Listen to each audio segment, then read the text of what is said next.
All right, are you guys excited? All right, so let's bring out stars of Naomi and Ely's No Kiss List, Victoria Justice and Pierson Fode, as well as the director, Kristin Hanggi. Hey. Oh my God, there's a dog. Hi, guys. Awesome. Welcome. Madison. Yeah. Hey, fancy seeing you here. Fancy. Yeah. All right, so let's kick this off. Kristin, why don't you tell us a little bit about, who you are and what you've done in the past, just so everybody gets a little bit more familiar with you. Absolutely. So my name's Kristin Hanggi. I'm the director of the film. I do a lot of musicals. I directed Rock of Ages. Maybe some of you saw it. Maybe, okay. Not a lot of Rock of Ages. This guy. My best friend right here. And so I come from a music background, and I love stories that are really influenced by music. And when I read the script, I just fell in love with it. And I thought it just hit my heart. And so I knew I had to make it. And then these two stepped in. Yeah, these two, who some of you probably know, but guys, give us just a quick, reminder to everybody what you've been doing prior to Naomi and Ely's No Kiss List, or since then. Me. Take it away. Okay, prior to Naomi and Ely's No Kiss List, I was nothing. That's not true. No, I'd done some movies and some TV shows, and I had a lot of fun, but this one has to be still my all-time favorite. And currently I'm on a show called The Bold and the Beautiful. Oh my God. Hey, we got one guy. That guy. This guy. You're my boy. That's right. That's right. And yeah, I've done a few after that and a few other films, and so yeah, you should go check it out. What about you? So before Naomi and Ely's No Kiss List, I've been doing this for a while now. Yeah, I started out when I was 11, and my first, big break would be on Zoe 101. A little bit of a throwback. I don't know if you guys have seen that. Cool. And then after that, I got my own show on Nickelodeon called Victorious. Thanks. Which was a lot of fun. And I did a movie called Fun Size. That was fun. Yeah. Okay, we got a few Fun Size. That was funny. That was a great movie. That is Woo. And then what else? What else am I doing right now? Candy. Oh, I did a show on Eye Candy. Yeah, MTV. It was scary. Eye Candy. Why didn't you guys cheer like that for me? They're in school during Bold and the Beautiful. That's it. That's true. It's tough to DVR soaps. You'll never catch up. It's okay. And so I have this movie September 18th exclusively on iTunes, which I'm very excited about. And then so that's pretty much it. I'll stop talking now. So, Kristin, why don't you explain just sort of a brief synopsis of the movie so people can get a little bit more acquainted, stuff that they didn't necessarily know or catch from the trailer? Sure. So Victoria plays Naomi, and her best friend Ely grew up right next door to each other their whole lives. So they're like a constant in each other's lives. And you have a best friend who can finish all your sentences. You have all the same inside jokes. You have all the same taste in music. They're inseparable. Yes, they're inseparable. They cannot live without each other. And Ely is her gay best friend. The only problem is that she is in love with him. That no matter how hard she tries, she just can't stop her heart from feeling real romantic feelings for him. Now, together, the two of them have this list they've had forever, which is whenever they have a crush on someone, they put them on this list. They call the no kiss list, which means neither of us can kiss this person because it might end our friendship. You know what I mean? So it'd be like if we went to a party and you kissed him or I kissed him, it could cause a fight between us, so we just will never kiss one of these people. So what happens in the movie is Victoria's character Naomi has a boyfriend, and Ely, he kisses him. But he was never on the list. But does your boyfriend really need to be on the no kiss list? Yeah, I mean, come on. I rest my case now. He wouldn't have kissed back. So it causes a fight of epic proportions. And the question is, will their friendship ever recover? And that, we don't know yet. You have to watch the movie. So why don't we go to a clip to talk more and sort of explain what the no kiss list is. And you guys get to meet one of my favorite characters, Gabe. He's quite hot, so let's get into that. Gabriel. Hello. What could go wrong? What could go wrong? How many of you guys have, felt like you deserved or needed a no kiss list with your best friend? Just two of you, Yeah, you're these lying. These guys You're all lying. right here. You're all lying because I know I have. And I think, we're typically used to doing them with our same-sex friends, right? But now everybody's a little bit more gay-friendly, which we all are, and you got to be a little bit more careful. It's tricky territory. So, is. have you guys ever felt like you free-for-all. needed a no-kiss list for any of your friends? I know you don't have one, but have you felt like you should have one? I don't currently have a no-kiss list, but I think like during middle school years, no-kiss list would probably help save a middle lot of school. friendships. Especially I think with there would be a girls. lot of girls that would still be talking to this day. Pearson, what about you? Oh yeah, Do guys do that though? we have bro code. Yeah. You guys know this? code. Yeah. Bro code. Bro right? code. You don't Bro. like if your bro is like, hey yo, she's pretty cute, right? Yeah, it's bro. like, yeah, you know what I'm saying? Fall Bruh, back. bruh. We just He don't knows. we You don't fall it's off back. limits. It's off limits. Yeah. Right. So Naomi and Eli are clearly really codependent. They're like obviously besties. What do you think it is that makes Eli betray her in such a way? What do you think? The heart wants what the heart wants. Heart wants what it wants? Selena Gomez said it best. You heard it here first. I mean, Pierson, you obviously played Eli, so Right. you would be maybe a great person to answer this. Like, The expert. what is it about Eli's personality? Tell us about Eli. Like, who is he? Why would he do this to Naomi? Talk to us. Eli is the guy at the party who starts the party, right? Okay, he's your bestie. That's like, boom, the party started now that Eli's here. He's just such a fun, like, kind of butterfly, social kind of guy that just is going around. He's just doing life, and he loves life.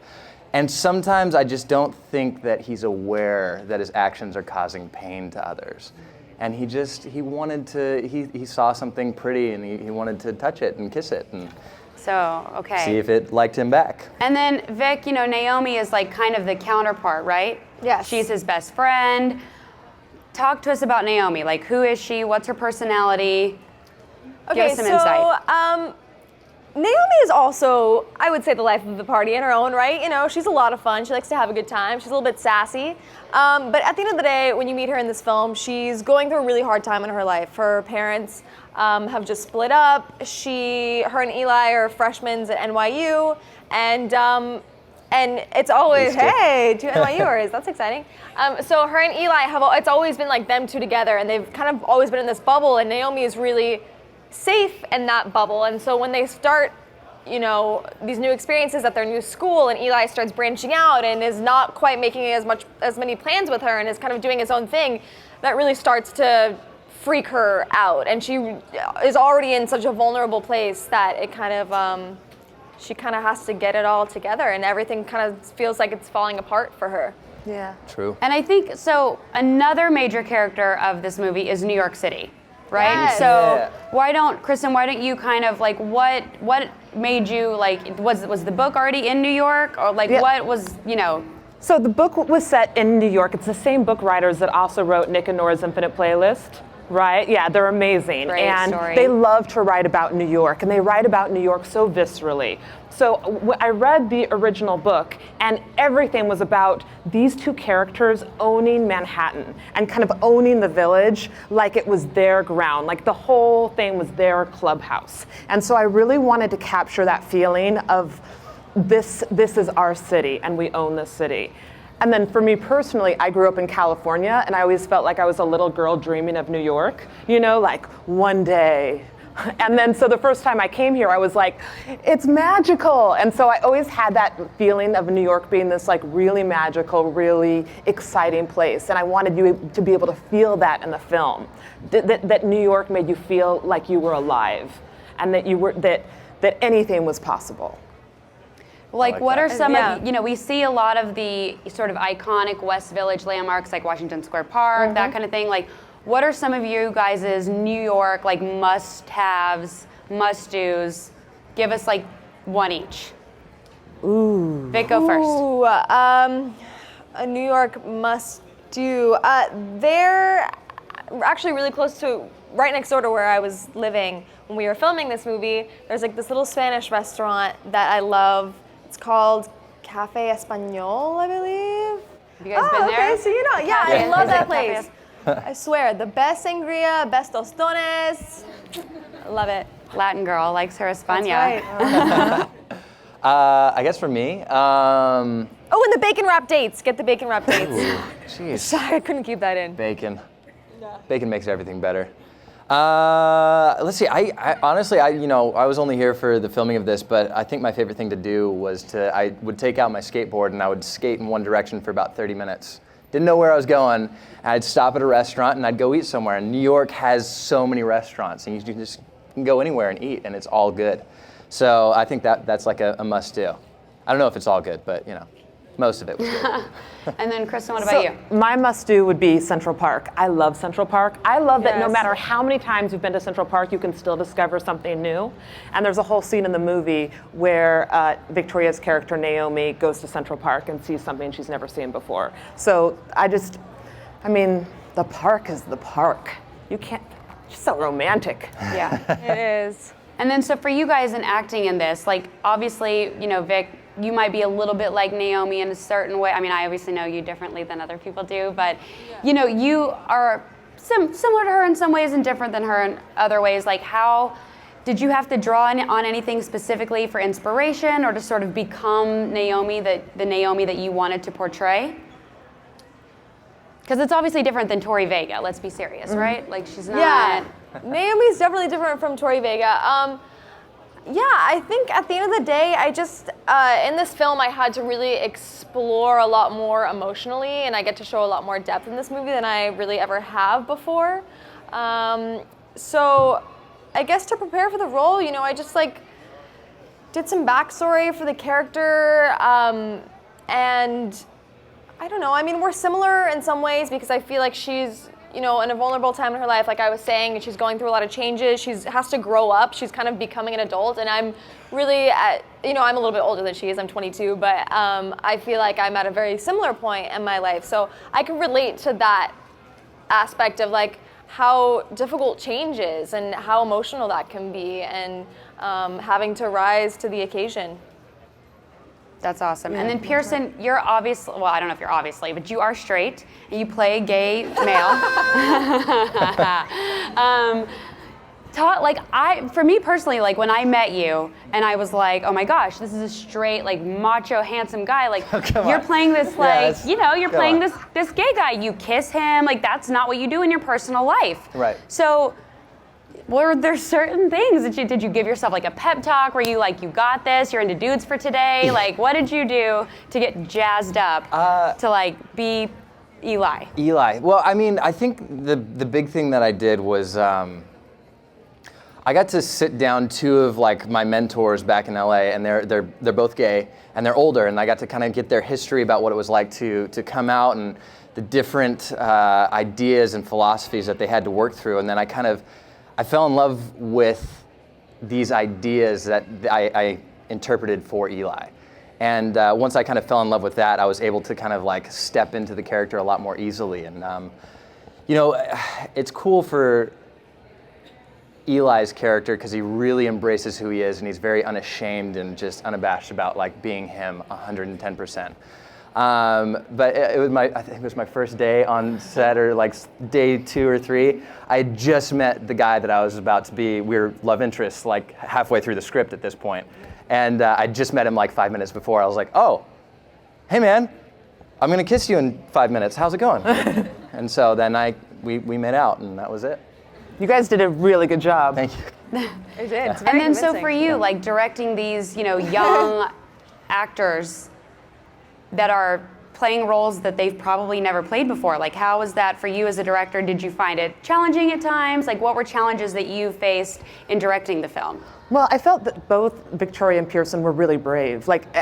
As Victoria was saying, she has to go to these places that are really emotional and very intimate. And I felt I was so impressed by how willing she was to really go inside and really tap, some of these fears and to let them be seen, because I always feel truth is a thing that you can feel, and so when an actor is giving you their truth, you can feel it, and that's the only way it resonates with our heart. So I just remember all throughout the shoot just thinking that you were being so brave.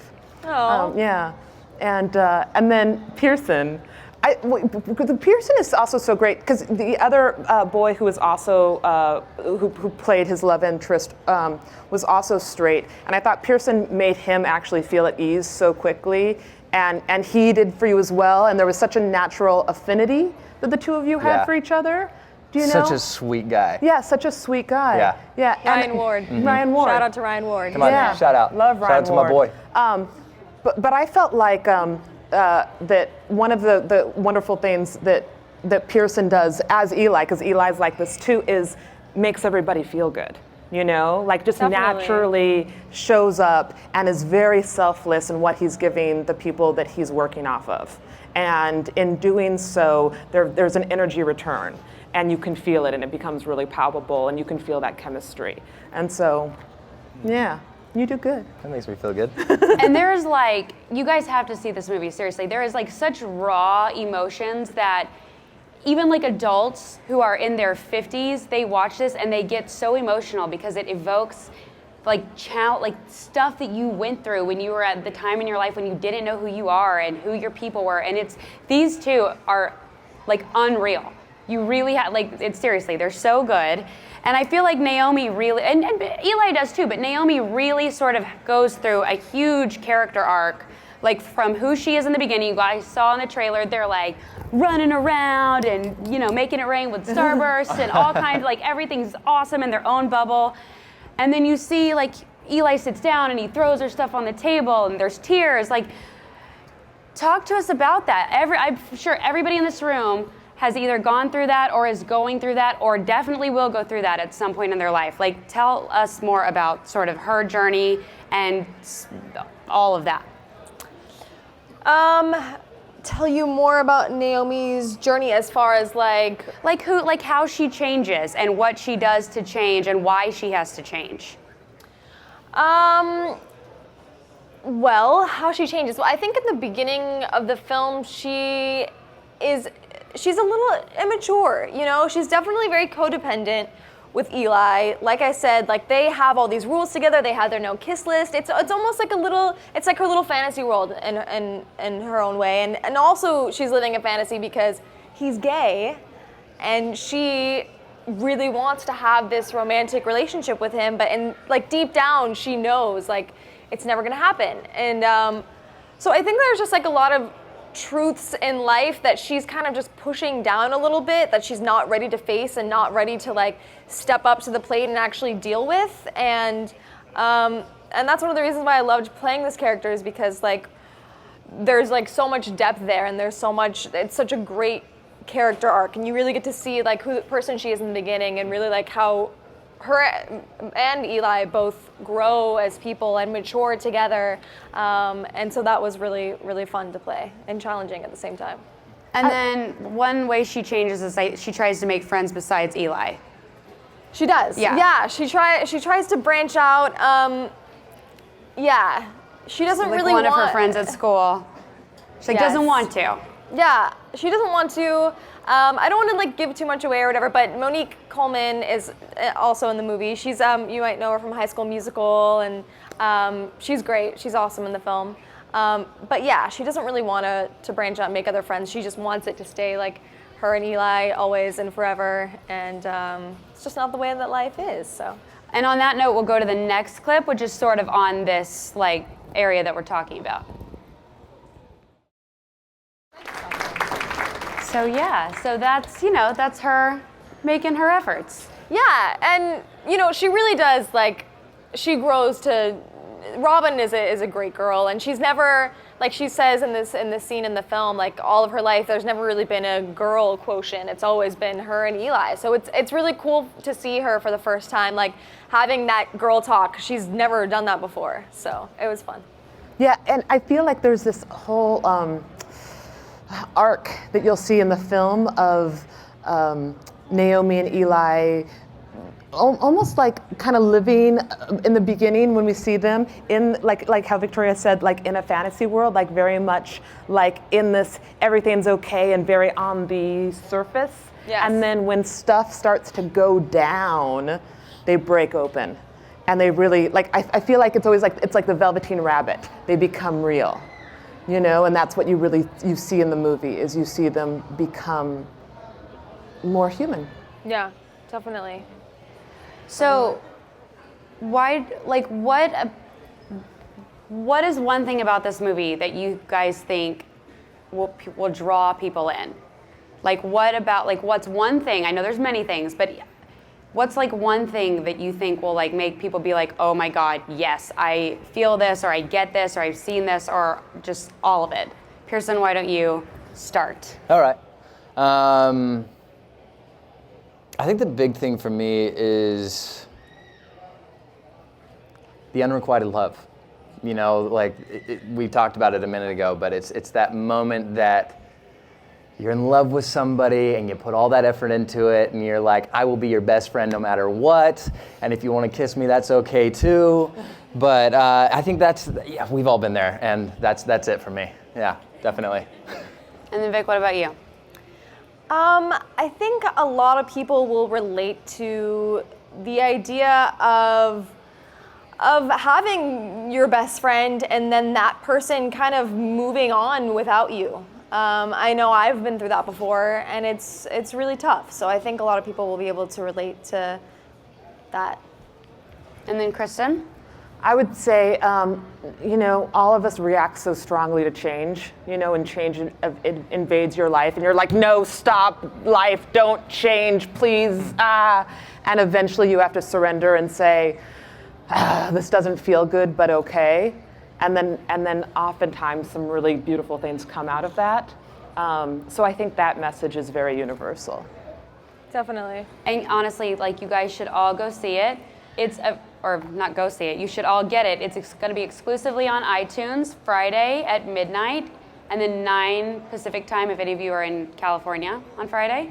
But for now, let's open it up to some Oh, wait, can I say one thing about that really quick? Yes. I just want to say, if you pre-order it on iTunes right now, before September 18th, 10% of the proceeds are going to the Trevor Project, which is an amazing organization. It's the largest organization for suicide prevention and crisis intervention for LGBTQ youth, and it's an amazing cause, and it's something we should all be supporting. So order it now. Yeah, they do really great work, and I mean, then you get it, you're pre-ordered, you don't have to worry about it, you don't have to worry about forgetting. So Boom. why not? Look at that. There you go. And you give back. Logic. Okay, so now we're gonna open it up to some Q&A. Hi, Victoria. Hi, how are you? So what's it? Good. How are you?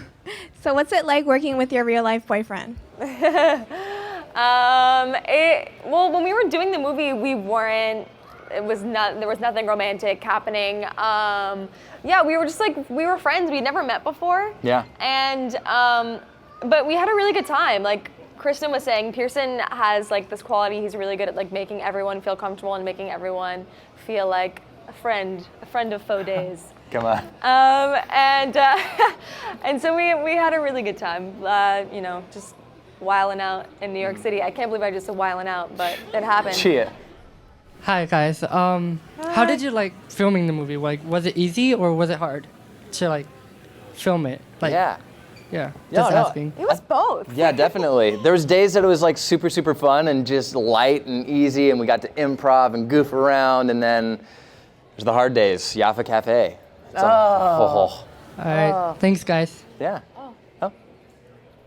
Hi guys, how was it filming on set? What was the atmosphere like? What was the atmosphere like on set? It was really great. I mean, Kristin is such an amazing director and an amazing person, and she makes everyone feel really comfortable. And she really is an actor's director. She's super patient and will talk to you about what's going on in the scene and your life. Yeah, and your life. And she's not one of those directors that's gonna scream at you if you're not doing it right, or make you do 100 takes. So it was she made it a very chill, awesome, open environment. Hi. If you could play any other character in Naomi and Eli's No Kiss list, who would it be? Great question. Great question. Do you want to go first? Me? Oh, I think Bruce 1 is my other favorite character in Naomi and Ely's No Kiss list. He is hilarious. Oh my God. Bruce 1's really funny. Bruce 1's Yeah. great. I think I would probably play, what's the dog's name? I would play the dog. Should play the dog. Cutie Pie? Cutie Pie! How did I Boom. forget? Yeah. Clap for me. Yes. I would play Cutie Pie. There it is. Also, this is a little irrelevant, but I went on Twitter and asked if anybody wanted to write any fan messages for you, and I collected a few. Awesome. Oh my gosh. So I wanted to That's give it rad. to you. That's so rad. sweet. Yeah, that's awesome. Oh my God, thank you. Aw. Thank you. Oh my gosh, they're so sweet. Thanks. No problem. Aw, that's Awesome. adorable. Thank you, Lily. Aw. That's so cute. Hi, my question is to Kristin. I was wondering, how did you manage, to escape from the cliches of romantic comedy since you guys were filming in New York? And if you think on that, why you're filming the movie, I don't know. Well, Also, great question. That's a good question. I feel like that all goes back to the story.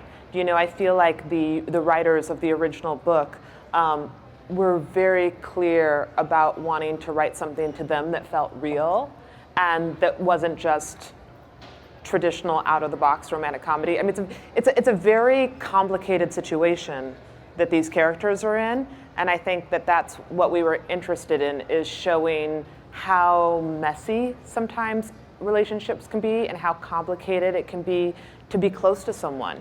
As beautiful as love is, it can be Brutal. brutal. It can, Yucky. and we've all had those experiences. So we wanted to show the whole thing, this whole spectrum. Hey guys, I just wanted to say I love you guys. Yeah. I have one quick question. What are your guys' relationship like off the set? I think everybody's become really good friends. We created Yeah. a really, really tight family, actually. It's been fun. I don't know, you guys expand on that. Yeah. Relationships offset. Yeah, I mean, we all love hanging out. Yeah. We're all good friends. Yeah, no, we go to dinner and we celebrate each other's birthdays and such. Yeah. I actually don't know anybody else as far as crews go that I still do that with. I know. Yeah, true, that's right? really true. No one. We've kept in touch really, really, really well. Yeah. That's actually where I met Kristin, was at Victoria's birthday. So Yeah. they're all still, and even other people from the movie too, that Yeah. aren't VC, here, that where are are, you at? John just had to slip John. out. He had a bye, meeting John. tonight, but Yeah, sad day. Hi, Naomi. Hi, Miss, what's your name? My name's Madison. Madison, lovely. What's your question? Okay. What was your most challenging scene in your movie? I don't know, the Jaffa Cafe scene. Yeah, that's the top runner for me. Yeah, where Naomi and Ely, things finally come to a head and they are doing their official breakup, as Naomi likes to call it. And that was just it was a really, really emotional scene. And for my character, there weren't a lot of words. I just kind of had to suppress a lot, and Eli was doing most of the talking, but inside my character Naomi is just dying and she wants him to say something so that she doesn't have to let go, but it's just she's not going to say anything because her pride is getting in the way, and it's kind of excruciating for her. Thank you. I think the crazy part about that too was the Jaffa Cafe was actually still open, and there were customers walking through as we were screaming at each other. And it was the most awkward thing sometimes because you suddenly become aware when you hear order in the background. But it made it really very real. They're pots and pans. yeah. I mean, we were shooting indie, style, so it's it made it super real. But what's so funny, even though they say it was the most challenging day, I remember leaving that day and feeling like I was flying. It was exhilarating because their performances were so good, and it was just that feeling of oh, we did that, we nailed that. I just remember feeling so happy that night. Hi, what areas in New York did you film in? Ooh. Ooh, yeah, you take this one. Mostly the Village here, all around NYU, because they were students at NYU. We primarily shot here, which was so fun. We shot in Washington Square Park all the time, and it was a blast. Yeah, it was so and then, beautiful. as I said, we did shoot a scene in Central Park, and then there's some stuff, a lot of interiors too, that we shot in Brooklyn. Thank you. Thank you. Thank you. All right, so thank you guys so much for coming and chatting with everyone about the movie. You guys, again, a reminder, get it on iTunes, pre-order it, give to the Trevor Project, and get this awesome movie. I promise you're going to love it and you will not regret it. Thank you guys for coming. Thank you so much. So appreciate